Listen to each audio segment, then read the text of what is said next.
नोखा थाना क्षेत्र के लेवड़ा पूर्वी टोला में संतरा देवी और उसकी बेटी की हत्या करने वाले अभियुक्त को पुलिस ने गिरफ्तार कर जेल भेज दिया। प्रेम प्रसंग के मामले में इसकी हत्या की गई है, जो कि जीजा द्वारा ही अपनी साली और सास की हत्या कर दी गई।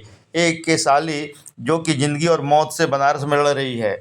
घटना को लेकर के एसपी रोशन कुमार ने प्रेस कॉन्फ्रेंस करते हुए जानकारी देते हुए कहा कि नोखा थाना क्षेत्र के लेवड़ा पूर्वी टोला में संतरा देवी उम्र 60 वर्ष, पति स्वर्गीय महावीर सिंह, रूपाली कुमारी उम्र 22 वर्ष, पिता स्वर्गीय महावीर सिंह, दोनों ग्राम लेवड़ा नोखा थाना की हत्या की गुत्थी को पुलिस ने सुलझा लिया है। इस घटना मुसिया स्थान से अमृता कुमारी 18 वर्ष, पिता स्वर्गीय महावीर सिंह, ग्राम लेवड़ा थाना नोखा को गंभीर रूप से जख्मी स्थिति में पाई गई। घटना के उद्भेदन करते हुए पुलिस ने एक अभियुक्त को गिरफ्तार कर जेल भेज दिया है।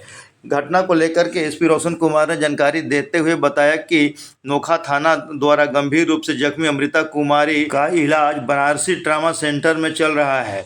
इसको लेकर पुलिस ने गंभीरता से लेते हुए अनुमंडल पुलिस पदाधिकारी टू सासाराम के नेतृत्व में एक विशेष पुलिस टीम का गठन किया गया। इनमें नोखा थानाध्यक्ष दिनेश कुमार मलकार एवं वैज्ञानिक तकनीकी सहायता के लिए FSL तथा जिला आसूचना इकाई के टीम को भी शामिल किया गया।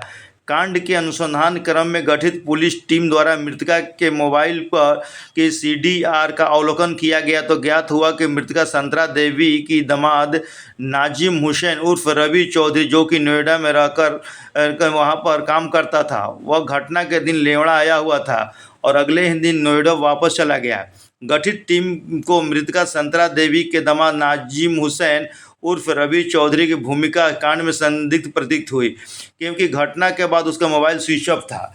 संदिग्ध नाजिम हुसैन उर्फ रवि चौधरी इस कांड की भूमिका का पता लगाने के लिए गठित पुलिस टीम नोएडा भेजा गया, जहां पर ज्ञात हुआ कि नाजिम हुसैन उर्फ रवि चौधरी पूर्व में जहाँ रह रहा था उस स्थान से डेरा खाली करके 31 मई 2025 को अन्य अज्ञात जगह चला गया है। गठित टीम द्वारा नोएडा में रह करके नाजिम हुसैन उर्फ रवि चौधरी की निगरानी की जा रही थी। इसी क्रम में 6 जून को नोएडा के फेज 2 थाना अंतर्गत नया गांव में उसे अभिरक्षा में ले लिया गया।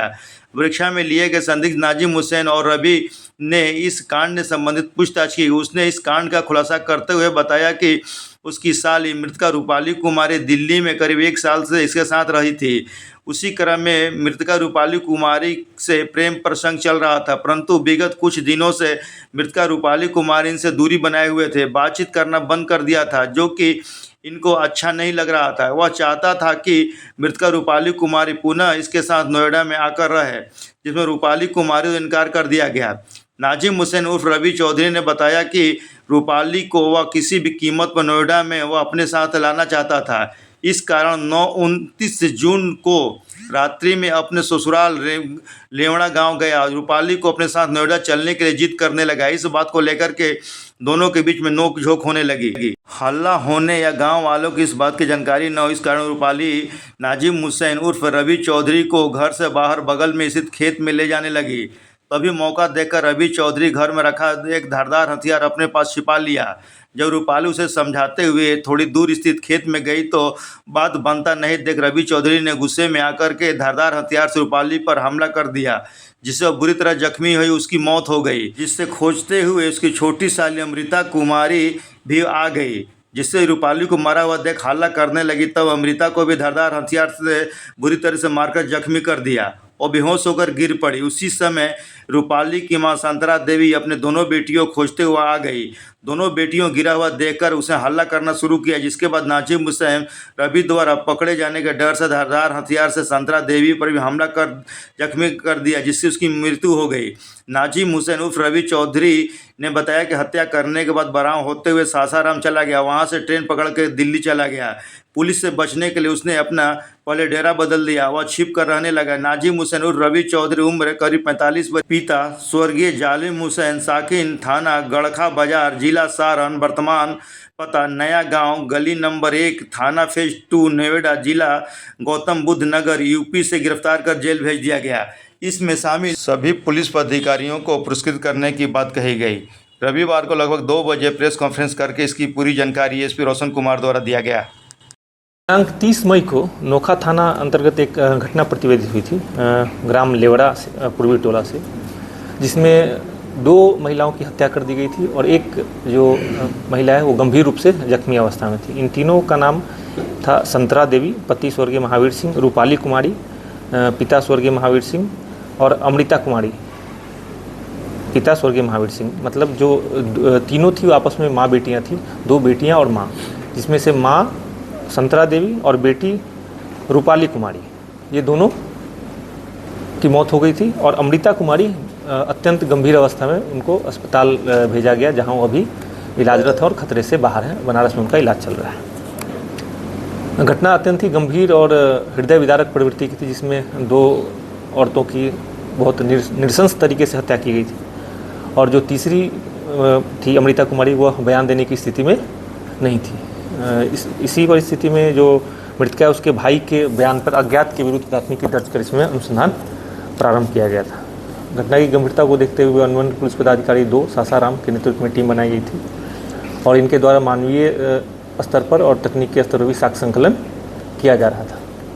अनुसंधान के क्रम में बात स्पष्ट हुई कि जो मृतका थी संतरा कुमारी, इनकी 8 बेटियाँ थीं। इनके पति का स्वर्गवास 12 साल पहले हो चुका है। 8 बेटियों में 6 बेटियों की शादी हो चुकी थी, 2 बेटियों की शादी नहीं हुई थी।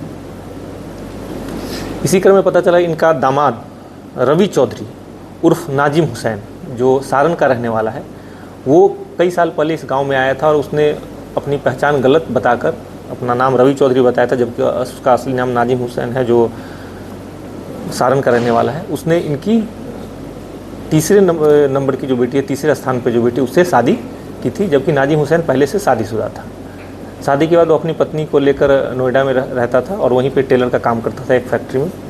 और इसी क्रम में पत्नी के अलावा उसकी जो 7वें स्थान पे जो बेटी थी, उससे इसका प्रेम प्रसंग चालू हो गया, और ये अपनी साली को भी बुलाकर अपने पास ही कई सालों तक अपने साथ रखा।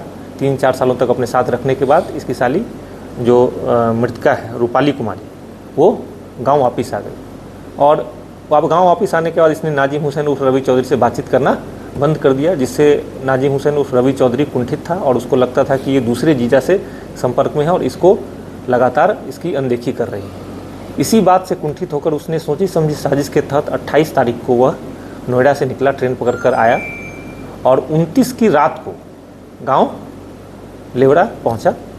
रात्रि में बात करने के बहाने यह रूपाली कुमारी को घर से बाहर लेके गया, घर के पास जो खेत है वहीं पर, और ये पहले से अपने पास एक धारदार हथियार छुपाए हुए था। घर के पास ही मूंग के खेत में इसने बहुत ही बेरहमी से रूपाली की हत्या कर दी। तभी रूपाली की छोटी बहन अमृता अपनी बहन को ढूंढते हुए आई, और साथ में वो अपने साथ खाना लेकर आ रही थी, क्योंकि उसको पता था कि उसका जीजा आया हुआ है, तो अगर उसको खाना होगा तो खाना देकर, खाना खिलाकर बाहर से वो चला जाएगा। वो खाना लेकर जब खेत ढूंढते ढूंढते खेत के पास पहुंची तो उसने वहीं पे रूपाली का शव देखा। शव देखकर वो चिल्लाने लगी। उसको चिल्लाते देख नाजिम हुसैन और रवि चौधरी ने उसकी भी हत्या करने की कोशिश की। गंभीर रूप से उसको जख्मी अवस्था में वो बेहोश हो गई, तो उसको मरा हुआ जानकर वो फिर वहाँ पे बैठा था। इसी बीच दोनों बेटियों को ढूंढती हुई दोनों बेटियों की माँ संतरा देवी पहुँची, जो अपनी दोनों बेटियों का शव देखकर घबरा गई और चिल्लाने लगी। उसके बाद उसी हथियार से और पत्थर से कुचलकर उस दोनों की माँ संतरा देवी की भी इसने हत्या कर दी। तीनों को मरा समझकर यह वहाँ से फरार हो गया। अगले दिन यह सासाराम से ट्रेन पकड़ के वापस नोएडा चला गया और किसी संपर्क में यह नहीं था। नोएडा पहुँचने के बाद इसने अपने परिवार को संपर्क किया और कई जगहों पर अपना स्थान बदल चुका था। जो हमारी टीम थी वो पिछले 5 दिनों से नोएडा में कैंप कर रही थी। इनके द्वारा उसके अलग अलग ठिकानों के बारे में पता किया कि कहाँ इसी बीच ये चीज़ स्पष्ट हुई, उसने 3 जगह अपना मकान इसी बीच बदला था। नोएडा पुलिस द्वारा इसमें बहुत ही बेहतरीन तरीके से सहयोग करते हुए एक एक करके इसके सारे ठिकानों की खोज की गई, और अंत में पुलिस टीम द्वारा रेकी करते हुए नोएडा में जो इस चौल में जहाँ ये रह रहा था वहाँ से इसको गिरफ्तार किया गया। गिरफ्तारी के उपरांत इसने अपनी सारी बात, जो पूरा घटनाक्रम सिलसिलेवार तरीके से कैसे इसने घटना को अंजाम दिया उसके बारे में बताया, और वहाँ के माननीय न्यायिक दंडाधिकारी के समक्ष प्रस्तुत करके 48 घंटे के ट्रांजिट रिमांड पर इसको नोएडा से यहाँ लाया गया। इसके द्वारा ये पूरी जो घटना है एक मतलब कुंठा और बदले की भावना से की गई है, और इसी क्रम में इसने 3 लोगों की हत्या करने की कोशिश की, जिसमें 2 की मौत हो गई, एक अभी इलाजरत है, जिनके जल्दी शीघ्र ही स्वस्थ होने की पूरी संभावना है। और चूँकि इस घटना में पूरी टीम द्वारा बेहतरीन तरीके से अनुसंधान करके कम से कम समय में एक दूसरे राज्य से एक सघन इलाके से छापेमारी करके इस टीम को पकड़ा गया है, इसलिए इस पूरी टीम को पुरस्कृत किया जाएगा और अगले 15 दिनों के अंदर इस कांड में अनुसंधान पूर्ण करके माननीय न्यायालय में आरोप पत्र समर्पित किया जाएगा और स्पीडी ट्रायल चलवा कर इसमें तुरंत सजा कराने के लिए पूरा प्रयास हमारी टीम द्वारा किया जाएगा।